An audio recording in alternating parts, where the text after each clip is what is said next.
hello to everyone watching this from the Synergies Global Academia. We are here with our second session on influential women in the city of Pune. And with me today is Aashima Agashe, a very young person wearing so many hats, and we are going to ask her to toss each hat to us and tell us more about herself. So, Aashima, warm welcome. Thank you so to much. this session. And yes, so many facets to your personality, the little that I have been able to read. So we would love to have you talk about that with us. Absolutely. So to start, obviously first a daughter, a wife, a mother, the very personal part of who makes us what we are. And professionally, as you mentioned at the start, I've worn multitude of hats and I continue to do so. I'm just going to very briefly walk you through my career span till now. So when I started about 20 years ago, I wasn't quite sure of what I wanted to do. Okay. And I started as a teacher for the competitive exams of CAT and GRE, GMAT, things like that, with English and logical reasoning as the main components. And I loved it. I was with IMS Learning Resources.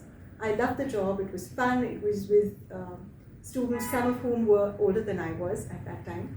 But it was a lot of fun. We used to joke about it even then that, maybe I should add some chalk powder into my hair to make me look older. But it was a very fun profile. And barely 6 months into the job, and I was asked to become the center manager.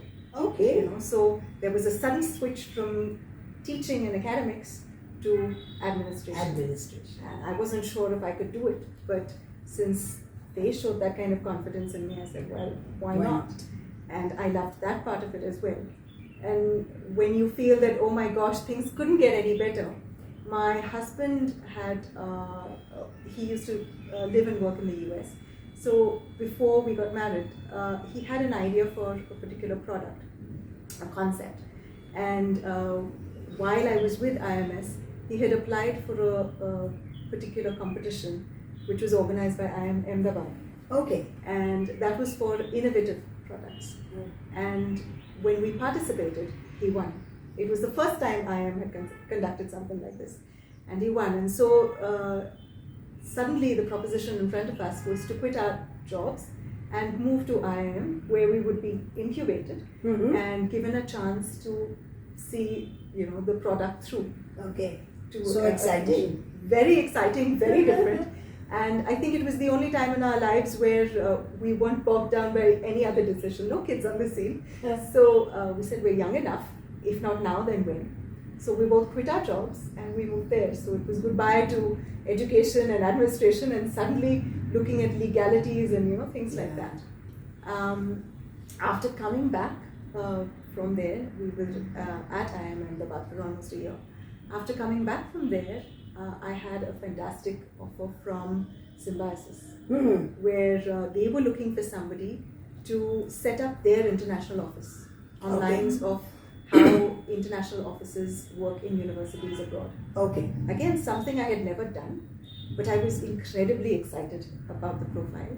And I said, if they have the confidence, then I'm willing to give it my best shot.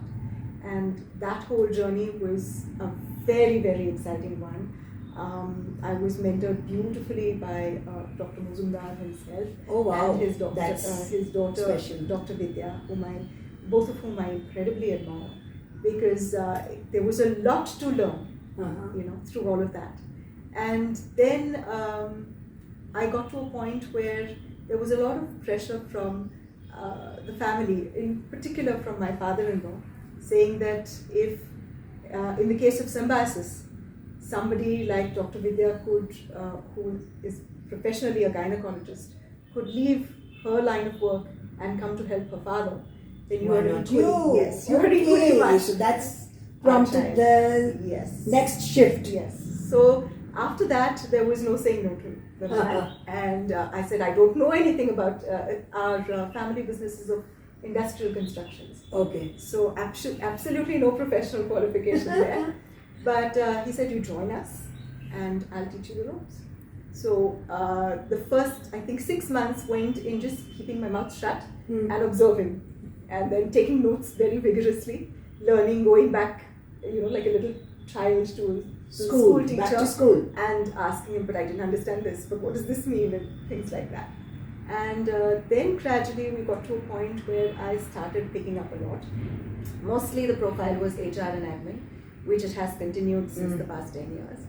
And we got to a point where then I was in a position to suitably help my husband, who by then had also joined full-time in the business.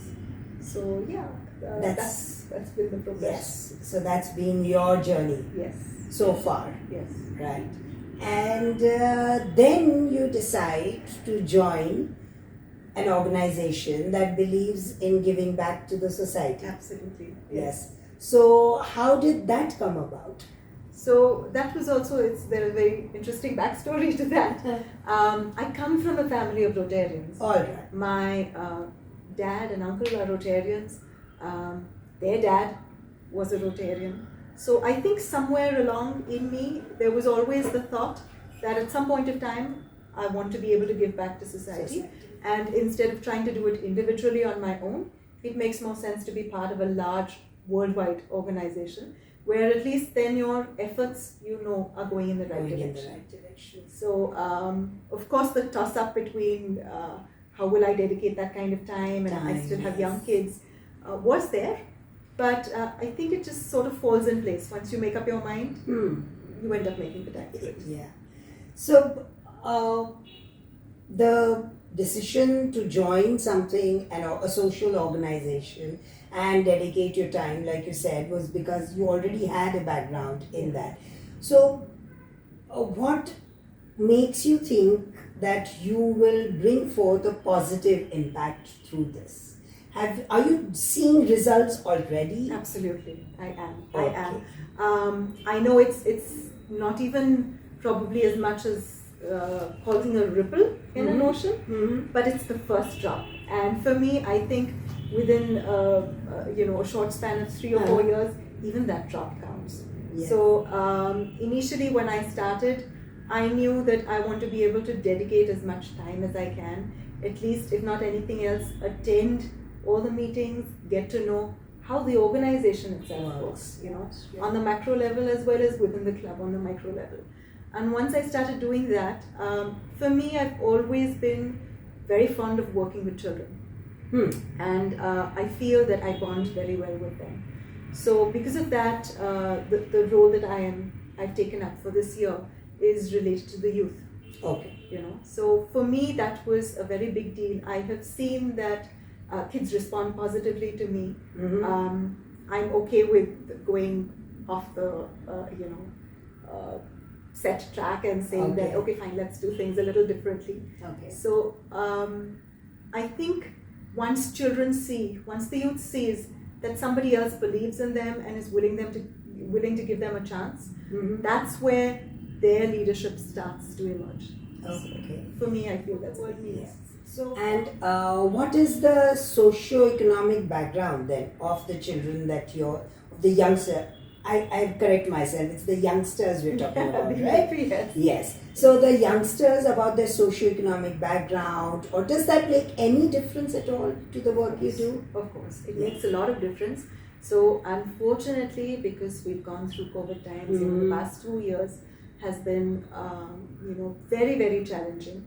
The club that I am associated with, which is the Rotary Club of Pune downtown, they had a lot of activities for the youth in the lower middle class or in the lower strata of society.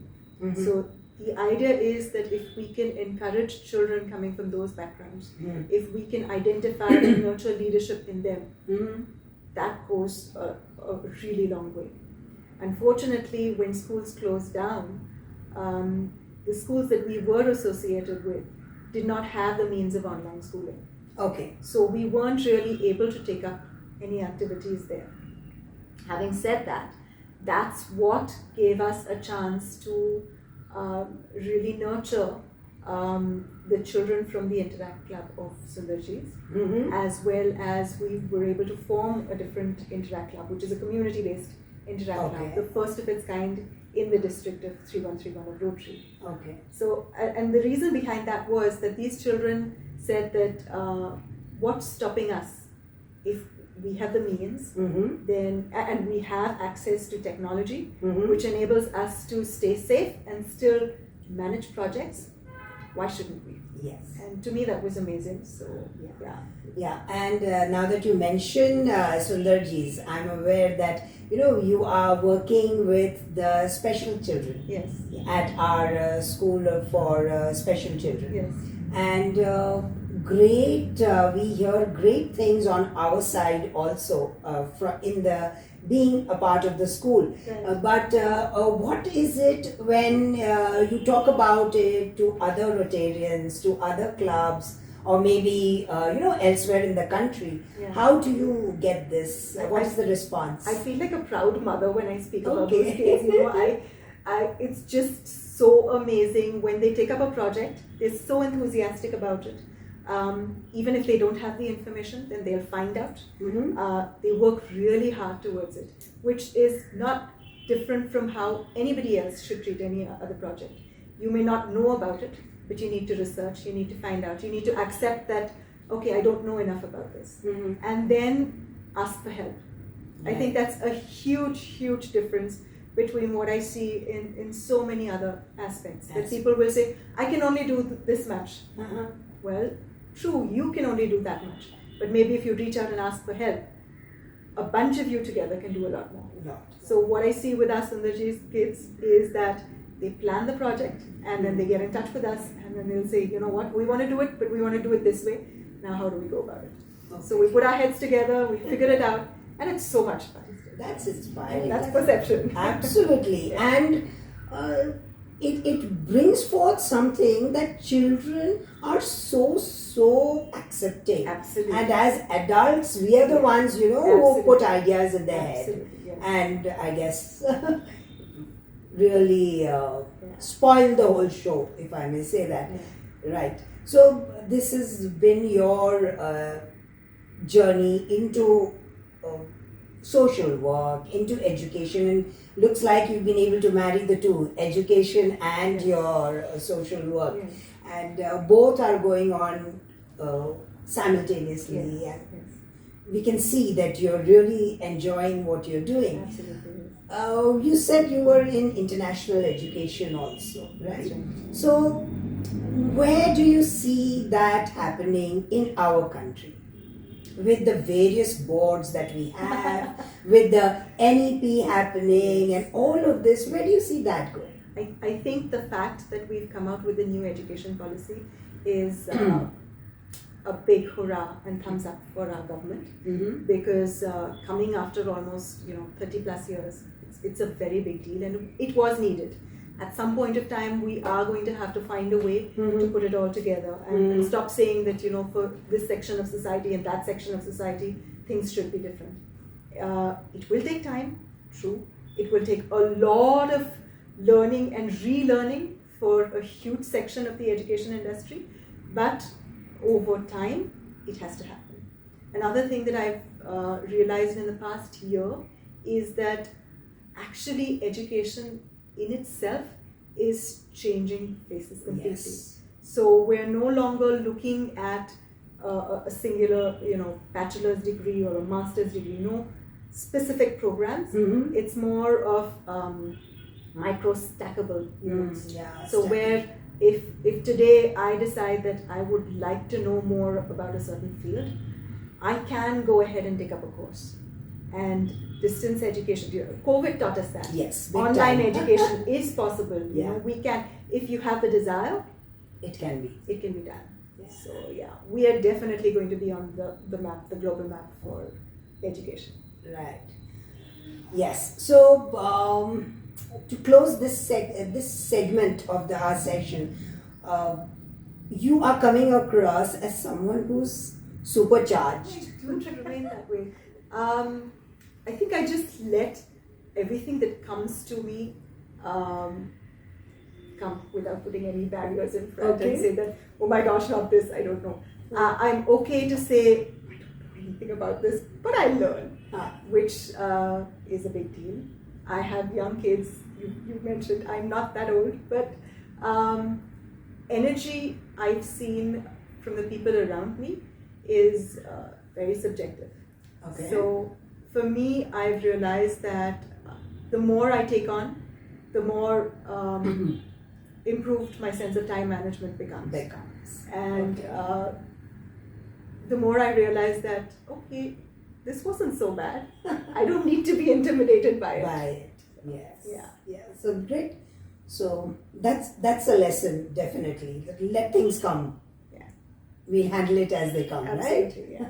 yeah. All right. So now moving on to a little fun segment that we have planned for you. You enjoy reading, right? I do. Yes. So now, could you tell us a fictional character that has come across as you read, but not interesting, the most boring ever? The most boring ever. Would you remember it? No. I think the ones that I can pick out would be the most interesting, which is actually from a children's book. But it stayed with me for a long time. I got my daughter also to read it when she was growing up. Is Anne of Green Gables, if you heard of it. Yeah. So it's about an orphan girl, and similarly how she gets the better of every situation. And that's a classic. Yeah, absolutely. So characters like that. Okay. I think the most fascinating part about books is that there are no boring characters. Authors, good authors. In the same lines, do you remember any ridiculous things that someone has ever told you or got you to kind of believe for a moment that, then later on hindsight it looks like, oh, it's so ridiculous. How did I ever think that? For me personally? Or personally. Personally.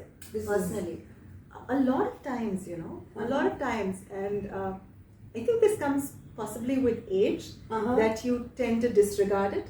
Yeah. But when you're younger, it seems like, oh my gosh, my life has come to an end. But nothing quite as dramatic as that ever happens. Okay. Yeah.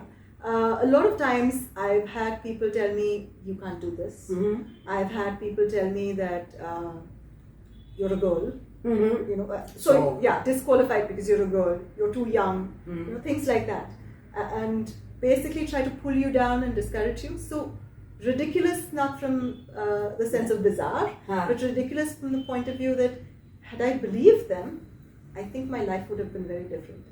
But the fact is that when you tend to disregard, of course it hurts like crazy at that time. It offends. But if you disregard it and you say that doesn't matter, I'm still going to give it a shot. If I fail, I fail.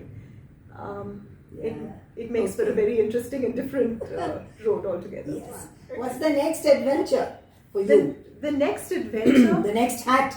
Oh wow. So the next hat is that I'm trying to find something within education. Like I mentioned, that I've been very interested and very intrigued by how globally the face of education is changing. And so I'm very, very interested in seeing how we can find a way to help our government, to help the schools across society in how they are dealing with these changes. Okay. Whether it is remote education or online education or minor courses that can be done. Yes. I'm very interested in that. So there's research on background on that. Yes. So thank you very much, Aashima, for this great chat. And it was lovely listening to you. I hope our viewers also had a great time listening in. And on behalf of SGA, thank you for giving us this.